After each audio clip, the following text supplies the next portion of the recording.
യാക്കൂബ് നബി അലൈഹിസ്സലാം തന്റെ മക്കളെ ഒരുമിച്ച് കൂട്ടിക്കൊണ്ട് തന്റെ മരണസമയത്ത് ചെയ്ത വസിയത്തിനെ സംബന്ധിച്ച് ഖുർആൻ നമ്മളോട് പറയുന്നുണ്ട്. അം കുന്തും ശുഹദാഅ ഇദ് ഹദറ യാക്കൂബൽ മൗത്ത് ഇദ് ഖാല ലിബനീഹി മാ തഅബുദൂന മിൻ ബഅദി. മരണമാസന്നമായപ്പോൾ യാക്കൂബ് നബി അലൈഹിസ്സലാം തന്റെ സന്താനങ്ങളോട് പറയാണ്, മാ തഅബുദൂന മിൻ ബഅദി, എന്റെ ശേഷം നിങ്ങൾ എന്തിനെയാണ് ആരാധിക്കുക? എന്റെ ശേഷം നിങ്ങൾ വഴിതെറ്റിപ്പോകരുത് മക്കളെ എന്ന ഒരു ആശയത്തിൽ അദ്ദേഹം ഒരു വസിയത്ത് ചെയ്യുകയാണ്, തന്റെ മക്കളെ എല്ലാം വിളിച്ചു കൂട്ടിക്കൊണ്ട്. ആ മക്കള് പറയുന്നുണ്ട്, ഖാലൂ ഇലാഹക വ ഇലാഹ ആബാഇക ഇബ്രാഹീമ വ ഇസ്മാഈല വ ഇസ്ഹാഖ ഇലാഹൻ വാഹിദ വ നഹ്നു ലഹു മുസ്ലിമൂൻ. പിതാവേ, അങ്ങയുടെ മരണശേഷവും ഞങ്ങൾ ആരാധിക്കുന്നത് അങ്ങയുടെ ആരാധ്യനായ പടച്ചവനെയാണ്. അങ്ങയുടെ പിതാക്കൾ ആരാധിച്ച ഇസ്ഹാഖ്, ഇബ്രാഹിം നബി അലൈഹിസ്സലാമും ഇസ്മായിൽ നബി അലൈഹിസ്സലാം, ഇസ്ഹാഖ് നബി അലൈഹിസ്സലാമും ആരാധിച്ച ഏകനായ അള്ളാഹുവിനെ മാത്രമാണ് ഞങ്ങൾ ആരാധിക്കുക എന്ന് ആ പിതാവിനോട് ആ മക്കള് മറുപടി പറയുന്നൊരു രംഗം അല്ലാഹു തആല വിശദീകരിക്കുന്നുണ്ട്. ഇതുപോലെ നമ്മൾ ഓരോരുത്തരും നമ്മുടെ കുട്ടികൾ, നമ്മുടെ മക്കളുടെ കാര്യത്തിൽ അവരുടെ ഭാവി ജീവിതത്തിന്റെ ഇസ്ലാമിക സംസ്കാരത്തിലും ആ രീതിയിലും വളർന്നു വരുന്നതിനെ സംബന്ധിച്ച് അവരോട് വസിയത്ത് ചെയ്യണം എന്നുള്ളൊരു ആശയമാണ് ഖുർആൻ നമ്മളോട് പറഞ്ഞു തരുന്നത്. നിങ്ങൾ നോക്ക്, അംർ ഇബ്നു ആസ് റളിയല്ലാഹു അൻഹു മരണമാസന്നമായി കിടക്കുമ്പോൾ അദ്ദേഹത്തിന്റെ മകനെ വിളിച്ചുകൊണ്ടൊരു വസിയത്ത് ചെയ്യുന്നുണ്ട്. ഇദാ മുത്തു ഫലാ തുസാഹിബിനി നായിഹതൻ വലാ നാറ. അദ്ദേഹം പറയാം, മോനെ, ഞാൻ മരണപ്പെട്ടു പോയാൽ അട്ടഹാസിച്ചുകൊണ്ട് നിലവിളിച്ചുകൊണ്ട് എന്റെ അടുക്കലേക്ക് നീ വരാൻ പാടില്ല കേട്ടോ.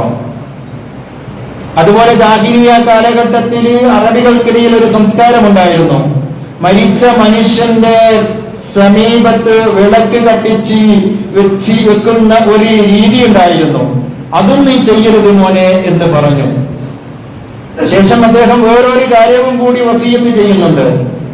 എന്നെ ഖബറിലേക്ക് കൊണ്ടുപോയി വെച്ച് എന്റെ ഖബറിന്റെ മുകളിലേക്ക് നിങ്ങൾ മണ്ണ് തട്ടിയിട്ടതിന്റെ ശേഷം, നിങ്ങളത് നികത്തിയതിന്റെ ശേഷം നിങ്ങൾ ഒരു ഒട്ടകത്തെ അറുത്ത് അതിന്റെ മാംസം വിതരണം ചെയ്യുന്ന അത്രയും സമയം നിങ്ങൾ അവിടെ നിൽക്കണം, നിങ്ങൾ എനിക്ക് തഹ്ബീത്തിന് വേണ്ടി ചോദിക്കണം എന്ന് മഹാനായ അംർ ഇബ്നു ആസ് റളിയല്ലാഹു അൻഹു തന്റെ മകനെ വിളിച്ചുകൊണ്ട് വസിയത്ത് ചെയ്യാം.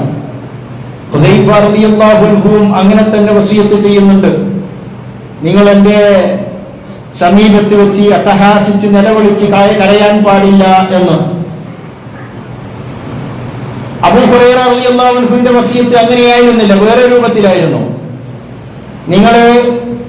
ഞാൻ മരണപ്പെട്ടു കഴിഞ്ഞാൽ നിങ്ങൾ എന്റെ ഡെഡ് ബോഡി അവിടെ പിന്തിച്ച് എന്റെ വീട്ടിൽ തന്നെ കൂടുതൽ സമയം താമസിപ്പിക്കരുത് എന്ന്. അർസിലൂ ഇലാ റബ്ബി, എന്റെ റബ്ബിലേക്ക് നിങ്ങൾ എന്നെ പെട്ടെന്ന് കൊണ്ടുപോകണമെന്ന്. അങ്ങനെയൊക്കെയാണ് വസിയത്ത് ചെയ്യേണ്ടത്. നമ്മുടെ വസിയത്ത് എന്താണ്?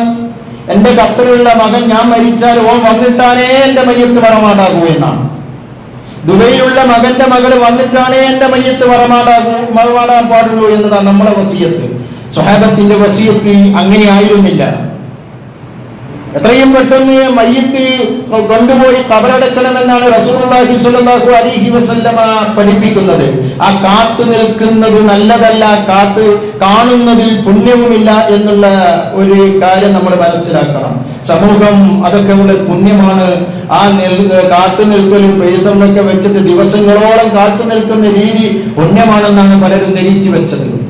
അങ്ങനെയൊന്നുമില്ല എന്ന് നമ്മൾ മനസ്സിലാക്കണം. ഈ പറയപ്പെട്ട രീതിയിലുള്ള ഇതുപോലെയുള്ള ഒരുപാട് വസിയത്തുകൾ നമുക്ക് നമ്മുടെ മക്കളോടും നമ്മുടെ കുടുംബത്തോടും ചെയ്യാനുണ്ട്. അത് സുന്നത്തായ വസിയത്താണ് എന്ന് നമ്മൾ മനസ്സിലാക്കുക. ഇങ്ങനെയുള്ള വസിയത്ത് ഇസ്ലാമിന്റെ ഒരു കൺസെപ്റ്റ് മാത്രമാണ് എന്ന് നമ്മൾ മനസ്സിലാക്കി പോകരുത്.